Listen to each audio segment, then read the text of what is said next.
नमस्कार दोस्तों, आज फिर मैं आपके सामने आया हूँ नए मुद्दे के साथ। पहले मैं नमस्कार इसलिए करूँगा क्योंकि आप लोगों ने मेरे चैनल को सब्सक्राइब किया, बहुत प्यार दिया और मुझे बहुत सराहा।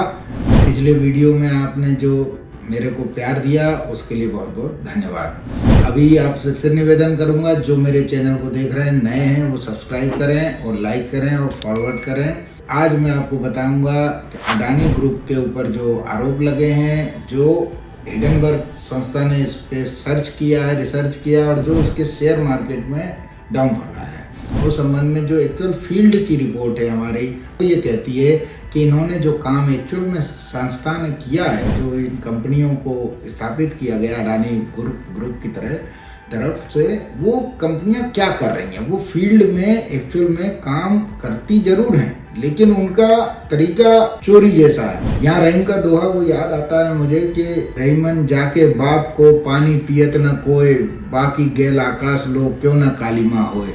जिस कंपनी के बेस में कमियां हों, जिस समुद्र का पानी कोई नहीं पीता हो, वो अगर बादल बनाएगा तो काले ही बनेंगे उससे।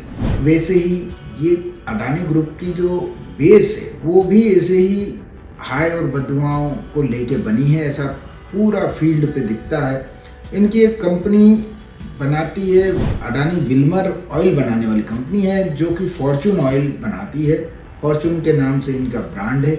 वो मार्केट में आपने जरूर ऐड देखा होगा, टीवी पे और अन्य होर्डिंग में भी देखा होगा। इस कंपनी का पूरा काम कारोबार मध्य प्रदेश में चलता है। 5 कंपनियां इनकी मध्य प्रदेश में हैं, जिनमें से 3 बंद हैं, 2 चल रही हैं। कुल भारत में 19 कंपनियां हैं। जिन 19 कंपनियों में कर्मचारी काम करने वाले हैं, वो मात्र 90, 50, 52 कर्मचारी इनके पेरोल पे काम करते हैं। कोई कर्मचारी इनका ऐसा नहीं है जो बहुत बड़े स्तर पे काम कर रहा हो, बहुत अच्छी तनख्वाह पे काम कर रहा हो। ये सारे कर्मचारी इनके ठेके पे चल रहे हैं, पूरी कंपनियां ठेके पे चल रही हैं। इनकी अब अगली आप जो रिसर्च करें, आप देख सकते हैं फील्ड पे कंपनियां बंद क्यों है। फील्ड पे इसलिए बंद है क्योंकि मध्य प्रदेश सरकार ने इनको 1 रुपये 2 रुपये एकड़ के हिसाब से लीज पे जमीनें दी हुई हैं। सैकड़ों एकड़ जमीन पे ये कंपनी बनाते हैं, मशीनें लगा देते हैं और उस पर सैकड़ों करोड़ लोन ले लेते हैं, दिखाते हैं कि हमारी कंपनियां चल रही हैं।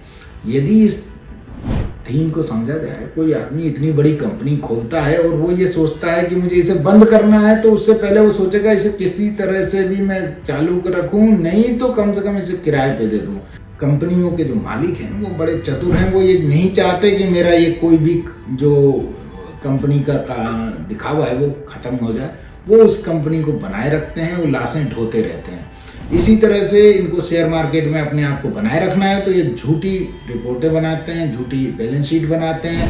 उन बैलेंस शीटों में फायदा दिखाते रहते हैं, हर कंपनी को चालू बताते रहते हैं। उनमें कर्मचारियों को वेतन दिखाना है, उन्हें इनके पीएफ रिकॉर्ड बताता है कि किसी भी बड़ी से बड़ी कंपनी इनकी कलकत्ता में ऐसी है। इस तरह से ये कर्मचारियों को पेरोल पर रखें कि बस काम चलाएं, बाकी सब ठेके पे चलता है। न्यूनतम मजदूरी देते हैं। मध्य प्रदेश में न्यूनतम मजदूरी है 10,000 रुपये, जो अकुशल कर्मचारी का है। जो कुशल कर्मचारी है उसको मैक्सिमम 15,000 रुपये महीना मिलती है। उसका पीएफ काटते हैं, जो भी ये ठेके वाले उनको कभी देते हैं, कभी नहीं देते हैं। सुविधाएं उनको मिलती हैं, नहीं मिलती हैं।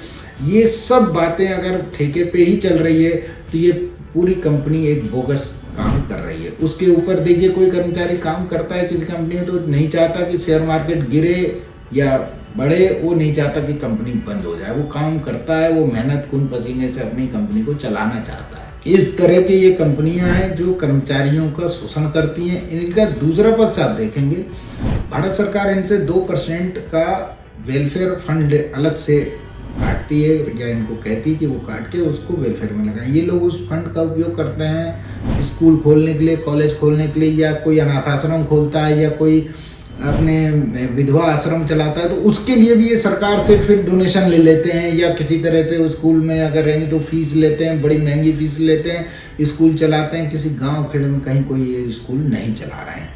इसी तरह से ये लोगों ने अपने इस वेलफेयर फंड को उपयोग में लिया है, अपनी एक नई संस्था को खड़ा कर लिया है। ये कर्मचारियों को पेरोल नहीं कर रहे हैं, उनको सुविधाएं नहीं बढ़ा रहे हैं। शेयर मार्केट के फंड बड़े हो जाएं, लाखों करोड़ों हो जाएं, उससे किसी मजदूर का कभी भला नहीं होने वाला है।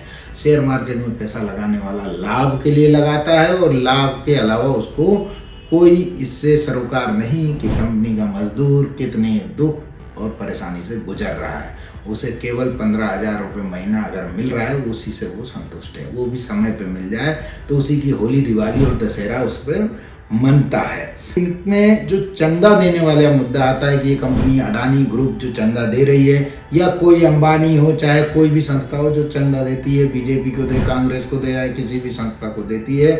राजनीतिक संस्थाओं ने अपना खुद ही एक बिल पास कराया था, जिसमें सारी संस्थाओं ने मिलकर संसद में बिल पास किया कि जो चंदा दिया जाएगा वो पूरी तरह से गोपनीय होगा, ना उसे बैंक डिस्क्लोज करेगा, ना बैंक अपने किसी ऑडिट रिपोर्ट में उसका डिस्क्लोजर करेगा कि किसने कौन सा बॉन्ड खरीद के किस व्यक्ति को दिया, किस संस्था को दिया, किस राजनीतिक पार्टी को और पैसे से लाभ हुआ। तो बीजेपी को मिले चाहे कांग्रेस को मिले, इनको मिलता तो है, चाहे अडानी दे चाहे अंबानी दे, दोनों को ही देते हैं। किसी को 10 रुपये तो किसी को 2 रुपये मिलता जरूर है। बहरहाल ये भी एक झूठ है कि अडानी सिर्फ कांग्रेस को दे रहा हो या सिर्फ बीजेपी को दे रहा हो, वो सभी को देता है, अपने हिसाब से देता है। संस्था अडानी ग्रुप किसी न किसी रूप में हर पार्टी को चंदा देती रही है।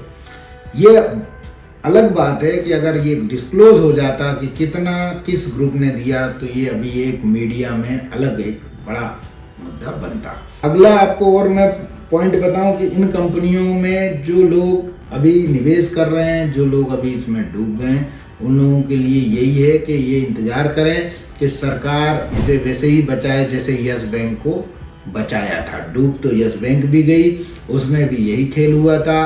बिना किसी आधार के बेधड़क लोन बांट दिए गए थे और वो यस बैंक बिल्कुल उसके शेयर डूब गए, वो बैंक भी डूब गया, लेकिन उसे चूंकि सरकार ने चाहा तो वो बच गया। उम्मीद की जानी चाहिए कि इसमें मोदी सरकार कुछ ना कुछ निर्णय लेगी और अडानी ग्रुप को बचाया जाएगा, क्योंकि इससे साख पे बहुत बड़ा धब्बा लग जाएगा।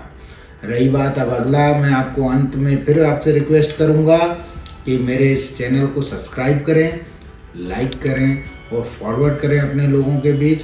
और मैं अंत में एक दोहा और कहूँगा कि रहीमन असमय के परे हित अनित हो जाए, बदिक बदे ब्रिगबान ते रुधिरे देत बताए। जब बुरा वक्त आता है तो बुरे वक्त में अडानी ग्रुप को बचाने के लिए उसी के कागज उसके खिलाफ काम कर रहे हैं। जैसे तीर लगने के बाद हिरण का पता खुद उसका खून बताता है कि उसके शरीर से बहता हुआ, वो जहाँ जहाँ दौड़ता है हिरण, उसके शरीर से खून बहता जाता है, तो उसको खुद ही रास्ता बता देता है कि हिरण कहाँ छुपा है। उस झाड़ी तक वो शिकारी पहुँच जाता है। ठीक वैसे ही अडानी ग्रुप के बारे में भी वैसे ही उसके कागजों ने उसका पता बता दिया कि उसने कहाँ कहाँ काला और पीला घोटाला किया है। ये सारा खेल समाप्ति की ओर होगा। मुश्किल से मुझे लगता है कि 1 हफ्ते के अंदर ये खेल खत्म हो जाना चाहिए। अब आपसे इजाज़त लूँगा, अगले अंक में अगले बार फिर आपसे मुलाकात करूँगा। नमस्कार।